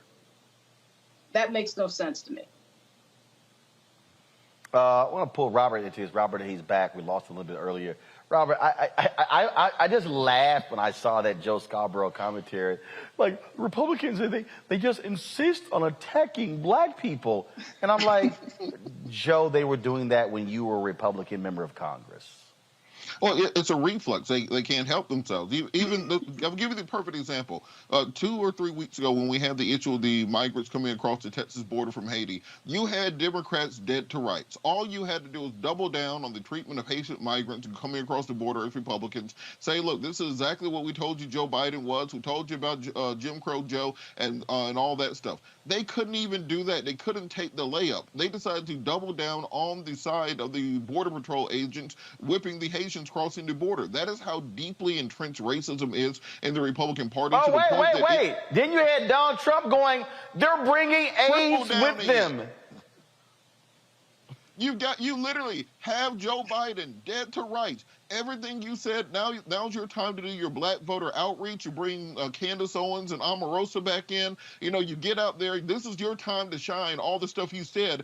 And they blew the layup, and then Donald Trump tripled down on the racism. It is part and parcel. It's to the point now for Republicans that any criticism of white supremacy is seen as being a criticism of Republicans and of America itself. So the fact that, as it was mentioned in the Virginia race, where the mother is saying she's afraid because her son read Beloved, or they're now claiming that a transgender student assaulted a girl in a bathroom at a school in Virginia, and this is proof that Terry McAuliffe's policies are too liberal, causing children. They're literally willing to take the sexual assault of a child as a political issue in order to gain points, because Republicans do not do voter registration. Republicans do not do ground game. They do not talk to young voters. They do not talk to minority voters. So all they can count on is maximum turnout from scared old white people, because the blacks and the gays and the Mexicans are coming, and they have to do something about it. But as Lindsey Graham said a long time ago, they're not enough old white men aren't being born day by day to keep the Republican Party afloat, and that's why it's so important to get that kind of federal legislation in place, like the John Lewis Voting Rights Act and the For the People Act, because those things are needed to put these things to rest. All right, folks, hold tight 1 second. Got to go to a break. We come back. We're going to talk about our Tech Talk segment right here in Roland Martin Unfiltered on the Black Star Network.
Maureen is saving big holiday shopping at Amazon. So now she's free to become Maureen the Merrier.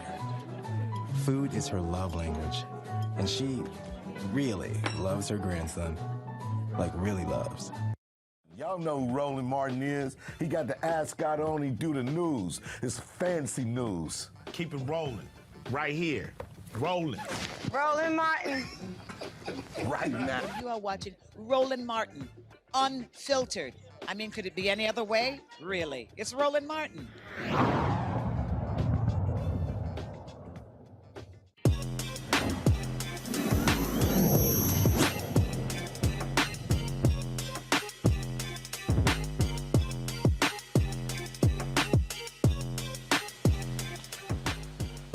All right, it's a whole bunch of y'all ain't got no idea how in the hell how to use these devices. Something goes wrong, you can't get it fixed, you don't know what to do.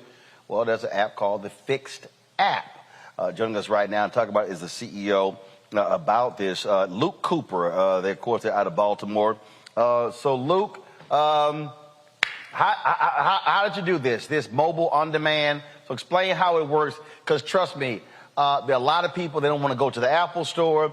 You got other people got Samsung phones, they don't know what in the hell to do. Something happens, they don't know who to call. You call places now, you're talking to somebody in another country, and then, of course, you're confused. I mean, it's just drama. So exactly what is the Fixed app? Great question. It's great to be with you today, too, Roland. Yeah, the Fix app came into inception when I dropped my phone on a bus in Boulder. I was there doing a Tech Stars program, and everyone around me had the same reaction. Fortunately, I was in Boulder, Colorado, where people were a little less biased, right? And I could walk around the bus and ask questions. And when I started to ask people why they had the same reaction, it was all because of the complexity, the expense, the inconvenience of going to the Apple store. A lot of people don't know this, Roland, but there are 50,000 daily Genius Bar requests, but there are only like 400 Apple stores. So when I started to think about that math, it just made sense to offer this service to customers. Now the company is owned by Assurant, and I'm excited about the next phase of growth with it. But it does exactly what you described it to do, which is get your phone back in your hands, very, very quickly. Okay, so how does it work? Meaning, okay, if something happens right now, okay, do they come to me to fix it? I mean, so walk me through the process. Yeah, that's exactly right. So you sign up so Fixed doesn't serve individuals. We serve large scale enterprises. When I started the company, we were initially going after consumers, but we saw that was a very expensive proposition. And so we pivoted and began to focus on big companies. And when we started to focus on big companies, we saw our success just scale, and we grew revenue 400% year over year. I raised $7 million, including a $3.5 million Series A, hired roughly 80 people.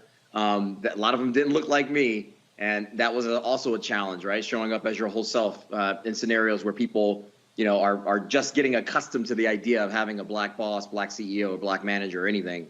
But the whole premise behind the mobile app and the website that drives the service is essentially that you give us a list of all your physical assets, and we bring our technicians, one of our 1,500 technicians around the globe, to you in 4 hours or less based on information that we're reading from the device.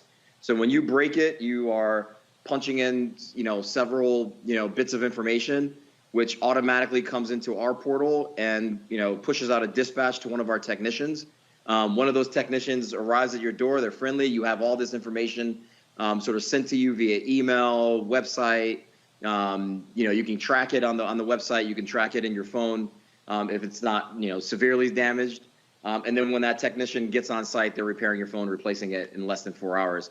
We're super excited about the growth of this company. And in the very near term, a lot of consumers are going to be able to have access to it as well. All right, questions from my panel. Let's see, who is the most, I would think, technically challenged person on the panel? It's probably Robert. Thank you so much. So I did have a question. What do you think right to repair laws would have on the impact will that have on consumers for people who may actually want to learn how to actually fix their own devices? Or do you think it's best to have a technician like yourself or someone trained like you before you mess up your actual device further than you can actually ever get it fixed? Yeah, no, it's a great question. We definitely dealt with that. And to be clear, I've never really repaired a phone. My background is a JD MBA lawyer. And I sort of came out of that to become an entrepreneur. But yeah, we had to deal with that pretty consistently over the sort of 8 years that I was building and growing the company. I think right to repair laws will remediate to some extent. I think that we heard a lot of sort of news right to repair laws in the last like 2 or 3 years, and a lot of that was driven in the market by OEMs like Apple and others that wanted to, sort of control the supply chain for physical assets around the devices and parts around the devices. What we've seen in the last year or so is that Apple sort of backed away from that because of all the pushback they've gotten in these individual states about the right to repair laws. I mean, I think the other part of it too is that people have a right to work and create a life for themselves. And, I'm proud of the fact that we were able to create such an incredible opportunity for so many people to support their families and their everyday lives with, the work that they were able to get from us. So, I think the right to repair laws will continue to subside over the, coming near term, but, we'll wait and see. All right, then, let's see. Lauren. How much of your business is impacted by the fact that, typically when I have some sort of tech problem, I find myself on YouTube trying to fix it, trying to get the instructions on YouTube. And I would say probably 90% of the time that works, even if I don't know quite what I'm doing. So I was wondering how much of your business is impacted by the fact that so much of the information to fix things is sort of free. Yeah, no, you're absolutely right, which is what we noticed in 2014 when we started the company. Individual consumers had lots of options. Like if the Apple Store didn't have an option for you, you could go to YouTube, you could buy a part on eBay, and you could try to fix it yourself. You could go into a retail establishment that does phone repair and get it repaired there. There are a lot of options. And so we chose intentionally not to focus on consumers after the first year, and we instead pivoted it to businesses. Because think about this, Lauren, if you are one of 15,000 employees at a big company, and you are moving throughout the day and your cell phone breaks or your smart device has some challenge, you taking 20, 30, 40 minutes out of your day to go figure that out on YouTube, multiplied across, thousands of employees is detrimental to business. It kills your productivity, has all kinds of negative consequences. And quite frankly, all the IT organization, the folks that work in the IT organization are tracked on these metrics. They want to get you back up and running and productive as quickly as they can. And so when we saw that trend happening, we began to focus on large scale companies and, again, grew revenue 400% year over year, acquiring companies like Home Depot, Carlisle Group, T. Rowe Price, and others. Xavier? Yeah, Luke, I know you talked about the consumer side being more of an expensive proposition, but as you've been able to raise more and more money, I mean, what is Fix-It eventually becoming the Uber of getting your phone fixed and becoming, and after you acquire more money? Yeah, no, it's a problem. So just to be clear, I sold the company in 2020, in August of 2020. I'm one of 3 Black founders to reach a 9-figure exit after raising more than $1 million in the whole country. I'm the first Black tech entrepreneur in the state of Maryland and city of Baltimore that's ever done that as well. And I mean, that alone speaks to the problem, right? And you're right, I raised $6.5 million, and raising money, certainly was a challenge for us over the 8 years that we were hustling. But when you look at our cohort, right, the group of founders that were, working on similar ideas or similar products that were indirectly competitive with us, they raised $450 million compared to my 7, right? And so fundraising is a big challenge especially for Black founders, which is, why I do the work that I do to this day. But I think the way that we have evolved the company and the acquisition to a Fortune 300 Assurant has allowed the company now to blossom in a different direction and its own path, without, needing like lots of additional resources. And so, it delights me to no end to now see the company sort of, growing and doing things internationally, expanding across, some of the largest carriers in the U.S., and just see the name everywhere. It is absolutely a badge of honor, one that I know is a pathway for a lot of other Black founders that, come from the same kind of circumstances, the same kind of mud that I come from. All right, then. Luke Cooper, CEO of Fix-It app. We certainly appreciate it, man. Thanks a lot. and keep up the great work. Thank you. All right, folks, going to a break. We come back. The actress, Kay Singleton, she talks about, not just acting, a show called Covenant that she created. That's next. Roland Martin Unfiltered, right here on the Black Star Network.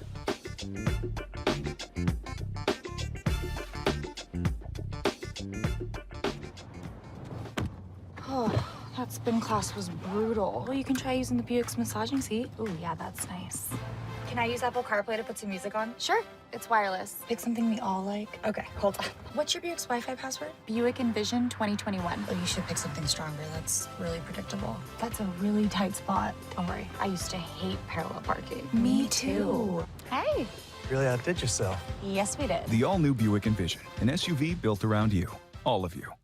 Once upon a time, there lived a princess with really long hair who was waiting for a prince to come save her.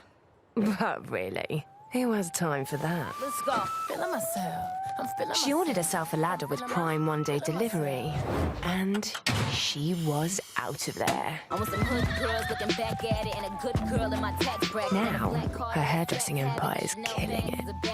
And the prince, well, who cares? Prime changes everything. But I'm back at it, and I'm feeling myself. What's up, y'all? I'm Will Packer. I'm Chrisette Michelle. Hi, I'm Chaley Rose, and you're watching Roland Martin Unfiltered.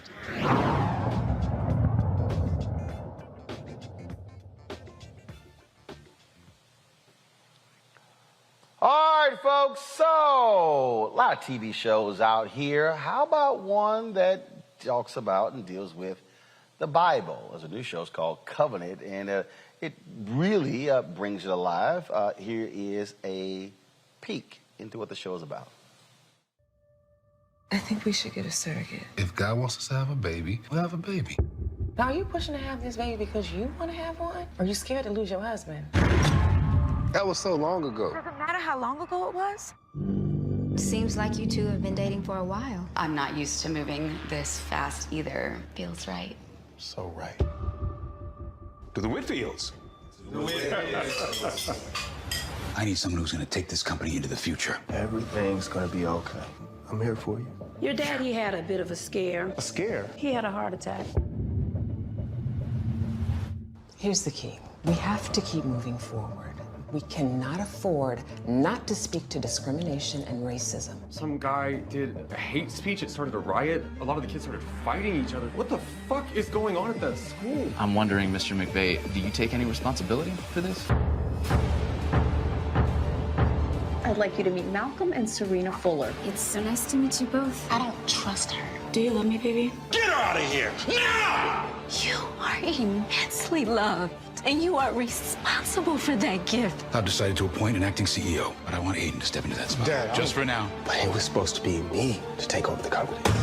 Take her outside, drag her around back, and use her for target practice. Oh, hey, man, how you doing?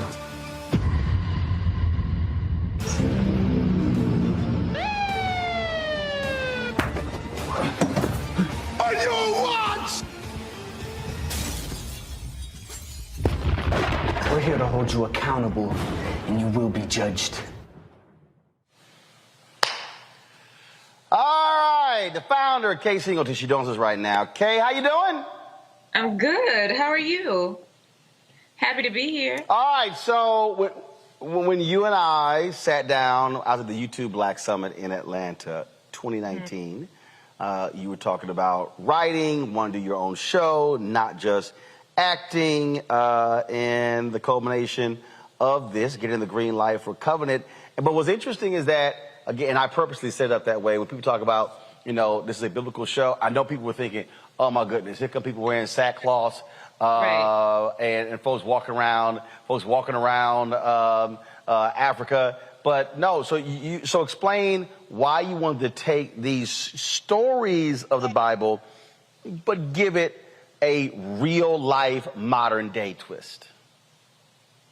And exactly what you said, Roland. So many times we think we're going to see a show about a biblical backdrop, or if it's a faith-based show, we're going to see the sandals and the sackcloth, and we're going to hear them really talking about Bible verses the whole time and not see that's really poignant to what's going on right now in 2021.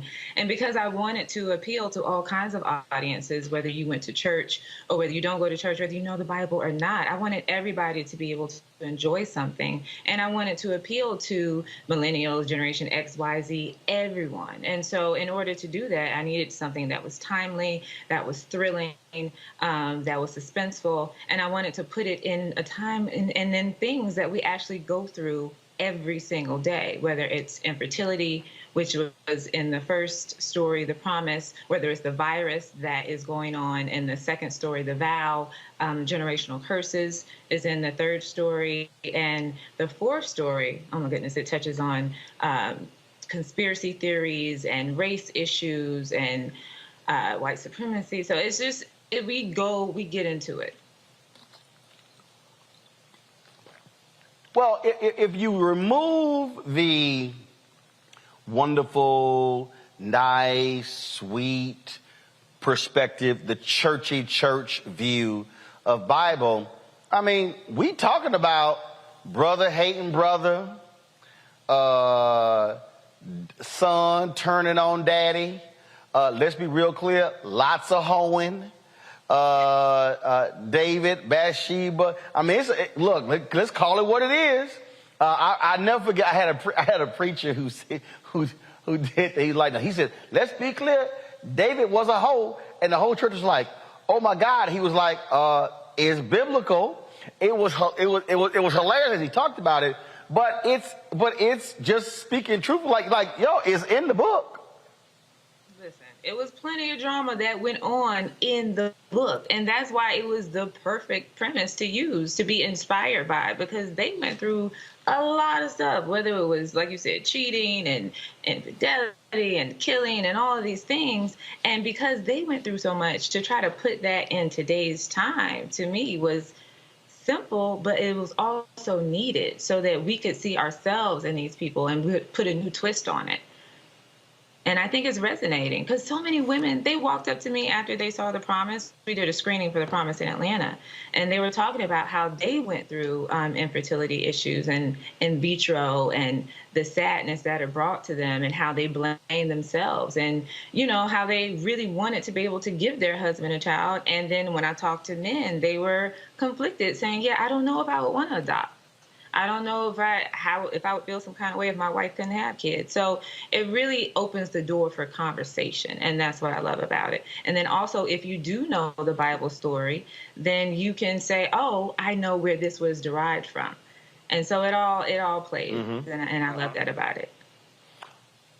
Where's the show airing? So it's going to come every Thursday. We drop a new episode every Thursday on All Black. You can get it on any streaming platform, whether it's YouTube, whether it's you have an iPhone, an Android, or whatever you have, a Roku, you can download the All Black app. We have a new episode every single Thursday. This Thursday, tomorrow, The Vow drops, which is a new story starring Rico Ball, Jasmine Burke, Dwayne Finley, Palmer Williams Jr., and Erica Page, and that drops tomorrow. I'm so excited to see that one and to hear what people think, because we got some really great reviews from The Promise. All right, questions from my panel. Let's see who's probably the most biblical on my panel. Xavier, I guess I'll go with you. Hey. Hi, Faye. Shout out to Brett Dismuke being associated with this show. We saw with, I know this is, you're talking about Marvel, like they have a What If show where they had some of the different storylines that seemingly were on standalone, but eventually they got tied in together. So these episodes are standalone, but will we possibly see some tying together some of these stories in an overarching narrative at some point? Let me tell you, when I say each of these stories can have their own spinoff, and because they're all set in Atlanta, Serena might know Sharif, and they might run into each other. There's so many places that these stories can go, and I'm so excited to see, like, what's the next chapter? Do I want to do a spinoff? Do I want to focus on bringing them all together in a series or keeping them separate in something else? So I'm really excited about that prospect. And then in film, too. So do they need a standalone movie? What I do know is that after people saw The Promise, they wanted to see Serena and Malcolm again. So I'm hoping that happens with every episode.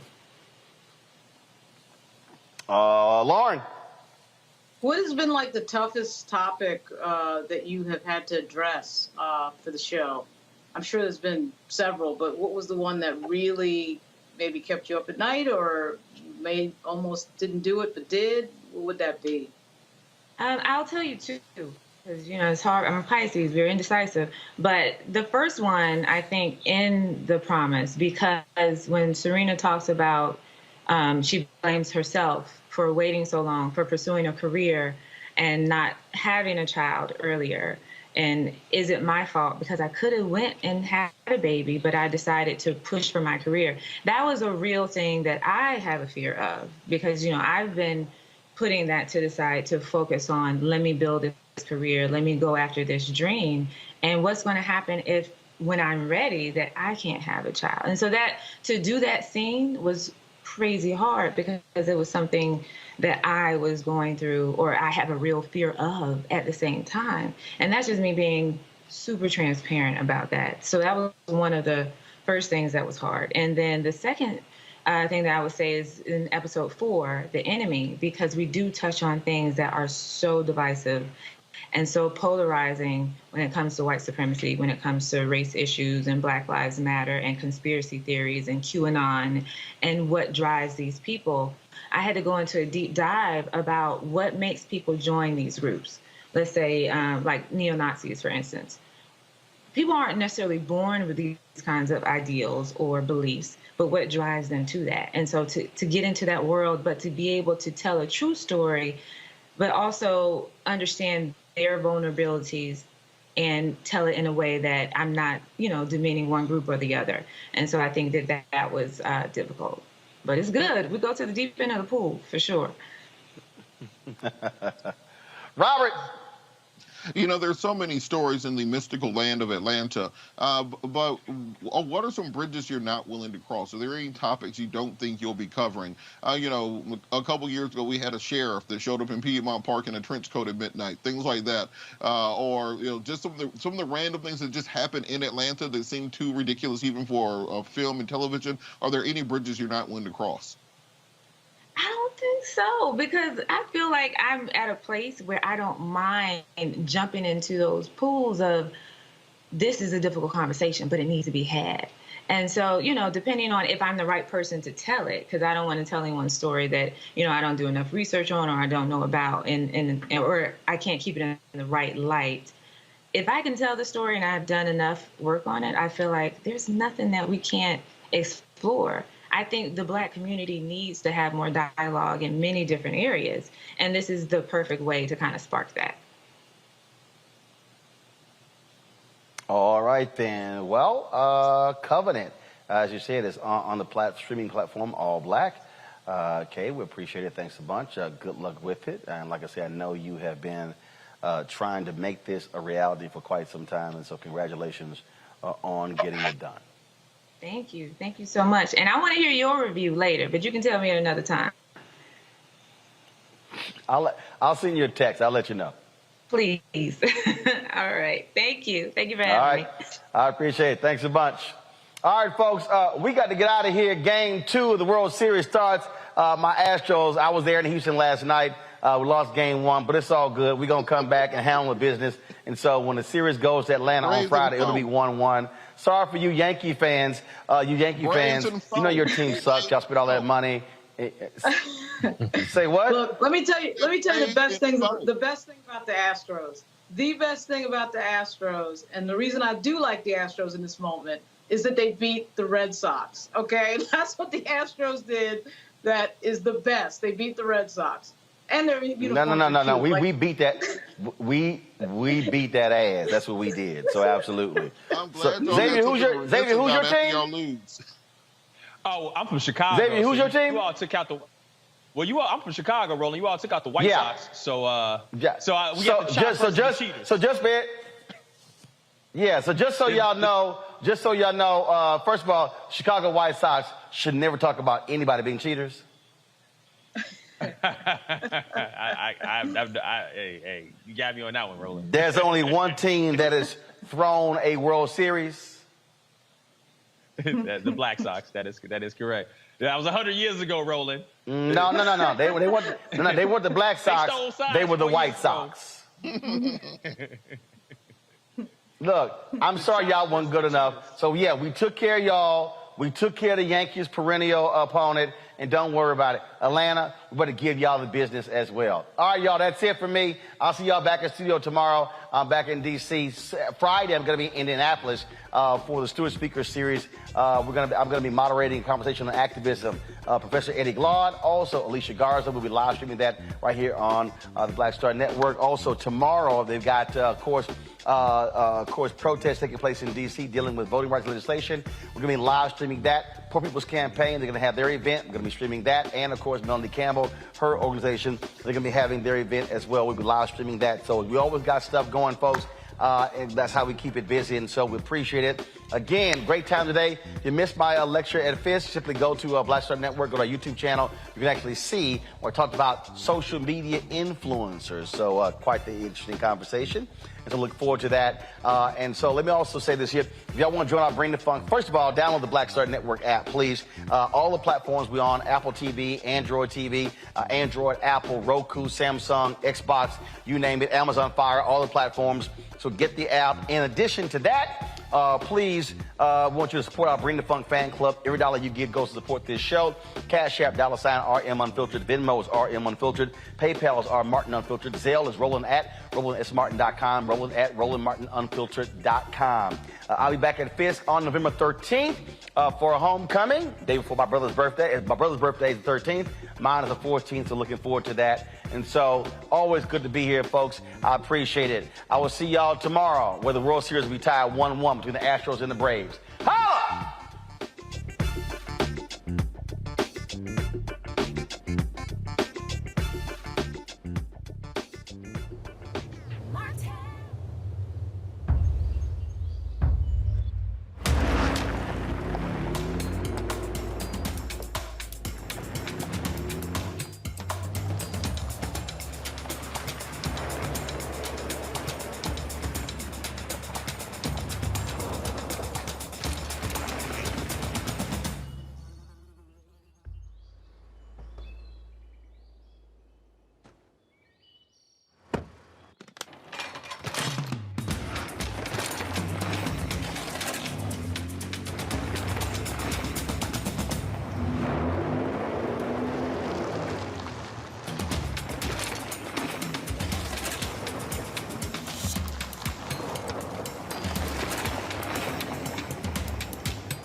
To be smart.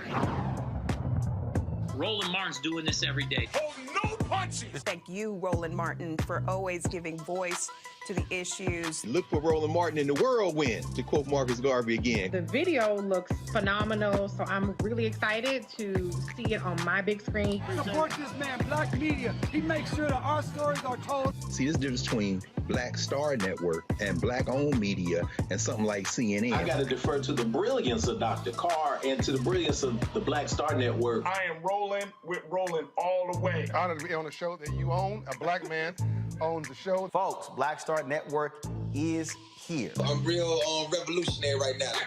Roland was amazing on that. Hey, Black, I love y'all. I can't commend you enough about this platform that you've created for us to be able to share who we are, what we're doing in the world, and the impact that we're having. Let's be smart. Bring your eyeballs home. You can't be Black-owned media and be scared. You dig?